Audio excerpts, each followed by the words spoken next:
Just Not Cricket by Sophie Bloom. I'd genuinely decided there were no nice men left in London, possibly the world, before I met Mark. That they'd all been snapped up or kidnapped or something. And then Mark happened. Full disclosure, I'd been stood up by some twat on Tinder the night we met. It was Friday and the pub was heaving. I was glaring into my phone, thinking about hunting down Johnny No-Show and possibly killing him with an axe, when Mark asked if he could join me. I didn't really want company. Not even Johnny No-Show. In fact, especially not that prick. But I mumbled, okay, and he sat down. His face was like a good profile pic. Healthy glow, carelessly tumbled brown hair, not man bun long, not prison short, clean shaven, for a pleasant change. Nice eyes, eyes that I actually wanted to look into. Although, obviously, I waited until I was sure he was looking away to stare at him, and then he looked back and caught me at it. And boom! You know, we both felt it. Two humans in a pub at a table, and what were the chances? A miracle happened. Don't ask me what we talked about. I do know I have notes on my phone, it's just really banal. But we talked for hours. He felt like a new friend I'd known forever. And then they called last orders, and he got my number. And when I got home, we WhatsApped till 1 AM, because when it's right, it's right. So, Mark. He was 34. Lived in Hackney, and he was an entrepreneur, but an ethical one. He actually did PR for Waitrose by day, but he hated his boss and planned to leave as soon as his app took off. He'd designed an app which it alerted people when they behaved unethically. Buying non-fair trade coffee, investing in oil companies, fiddling their expenses, etc. He wanted to call it Conscience, but eventually he settled for Cricket, after Jiminy Cricket, the little guy who tries to stop Pinocchio lying.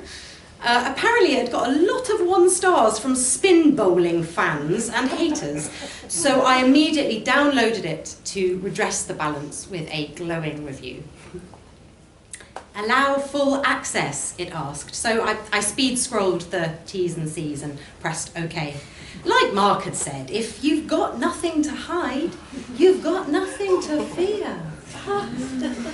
Anyway, I was buzzing after our WhatsApp flirting and I couldn't sleep, so I went on Twitter and I followed Mark and Cricket app, of course, and I couldn't help but see that some idiot troll had been slagging off Cricket, saying it was more irritating than chickenpox, worst app ever, yada yada. And you know, that really upset me. I couldn't imagine how it must make Mark feel. So I stood up for him. Not as myself, obviously. I'm not stupid. I logged into an old account and crafted a vicious put-down and defence of the app in 280 characters, which I was quite proud of. Essentially, I called the guy an incel Nazi sociopath. But all's fair in love and Twitter, right? I sat back, pressed tweet, glowed with righteous satisfaction, but nothing happened. Is that kind? Jesus Christ, I leapt up violently and nearly fell out of bed. A tiny voice had come from my phone. A notification bubble appeared. It looks like you are about to abuse and or shame someone on a social media platform. Why not take a moment and step back and think about how they might feel before posting? So that was how Cricket worked. Interesting. Annoying. Interesting. Obviously, the app didn't realise that this was an exception to the rule. Come on, Jiminy, I said aloud. I'm defending your honour. This fuckwit just said you were a killjoy, nanny-state nagger. Did he consider Mark's feelings? Is that kind? Jiminy didn't reply, but two options appeared at the bottom of the message. You're right! And dismiss. Reader, I dismissed him. Because when you're fighting for the man you love, you're going to break a few eggs. We had our first proper date a few days later. We just couldn't wait to see each other again. And I'd spent most of the intervening time hunting down and slaying his trolls under various different identities, so I was feeling pretty upbeat. There's nothing like doing someone a good turn to make you feel great. And I was pretty fast on Jiminy's dismiss button by now. It was all worth it when I saw Mark again. He was just as sweet as I remembered, so considerate and funny and generally perfect that I just wanted to stuff him in a sack and drag him home, but I didn't. We chatted for a bit and he said the app had started doing really well. Twitter seems to love it now. I said it was definitely an idea that had found its time and agreed that the annoyingness was the point. Jiminy stopped people doing bad things. You know, my mum always taught me to speak up if I saw injustice, Mark confessed shyly. My heart, already a sticky puddle in my chest, melted a bit more. She must be so proud of you, I said, imagining what kind of hat she might wear at our wedding. Maybe she'd lend me her dress. Much more ethical than buying new. When someone acts badly, Mark continued, they should feel bad, right? I mean, that's how morality works. It was so simple and so true. I just had to kiss him. We did that for a while. Eventually Mark untangled himself and gazed at me with a soulful, puppyish sadness I found almost unbearable. What is it? I said in a sudden panic. He sighed. Oh, I wish I could invite you back to mine. Oh my God, I said. Ah, you've got a girlfriend, haven't you? I knew it was too good to be true. A girlfriend or a wife or both. And a kid, probably. Twins. Or maybe it's a fridge full of severed heads. You're a serial killer, that's why you can't invite me back. It's okay, just tell me, I can handle it. I've been on OkCupid. He stared at me in bewilderment, then laughed nervously.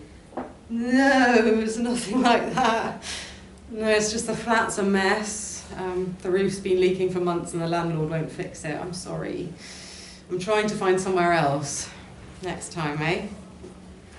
Oh, thank God, I said, hugging him so tight he coughed a bit. Is that all? I thought it was something serious. You'll have that sorted in no time. That's what I love about you, Saff, he said gratefully. You're so understanding. Back home, I decided that since I wasn't having any sex tonight, I might as well use my time productively. I got Mark's address from the electoral register, then looked up the management company which represented the landlord, found a firm of lawyers with a high-res downloadable header, set up a fake masking address, and carefully composed an email on my phone. It has come to the attention of... My client has been significantly inconvenienced, dereliction of duty, Landlords and Tenants Act, etc.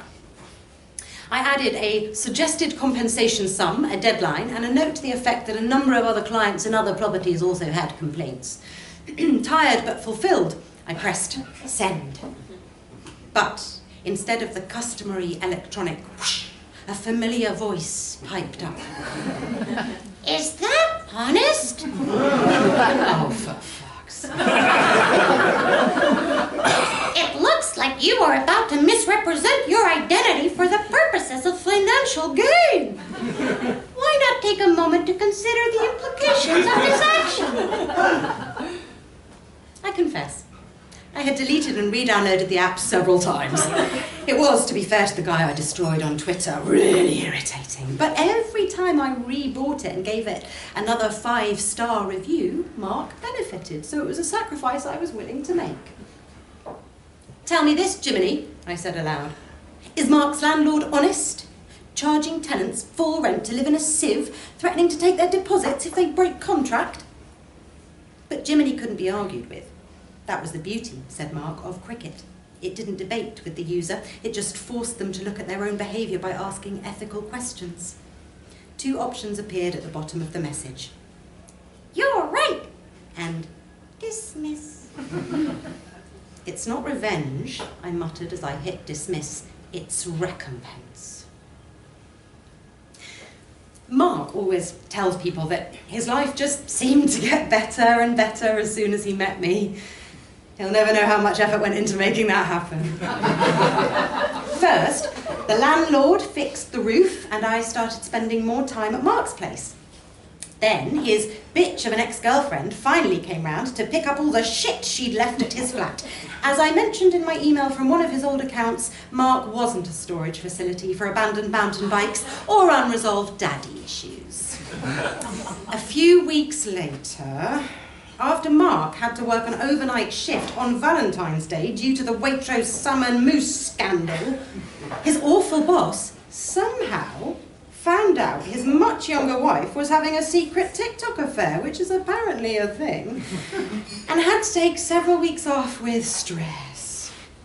They asked Mark to step up, but cricket was doing so well by then that he resigned instead. It seemed that a lot of people actually liked being nagged to do the right thing. And soon, the tiny chirp of, "Is that ethical? Is that fair?" could be heard as cricket users were publicly shamed in supermarkets, restaurants, and 1,000 other venues up and down the country. It didn't matter whether you were attempting to watch illegally streamed content, purchase non-free-range eggs, or transgress in 1,000 other minute but morally significant ways. Jiminy and his all-access omniscience would catch you at it. Cricket exploded. It got so that if you didn't have the app, people would look at you a bit weirdly, like you were some sort of criminal. Through the life-changing magic of passive aggression, Mark was achieving his dream of making the world a better place, one act at a time, and I was so proud of him. Meanwhile, I kept protecting my darling from a world he was too good for. His hypercritical sister, who was so horrible about his vegan duck roast, had to be hospitalised after getting food poisoning from a contaminated takeaway. The same night I'd had to borrow Mark's ex's mountain bike from outside her house. "Is that yours?" squeaked Jiminy as I silently wheeled it away. "Trespass is a crime!" I'd had to use the Maps app to find her place. After that, I started strategically leaving my phone at home, especially when I was out with Mark. There were ups and downs, of course, not least the far-reaching privacy issues of giving Jiminy full access to everything you did online. But social pressure is a powerful force, and somehow Mark sailed through it all unsullied. Although several investors who deserted cricket when some recently divorced users tried to sue found themselves jailed for financial misconduct a few months later. And because Mark was happy, I was happy too.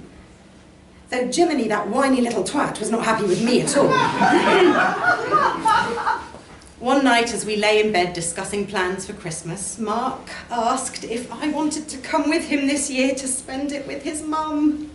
I nearly exploded with joy. The Christmas invite, only 6 months in, I'd hit the jackpot. Next stop, engagement party.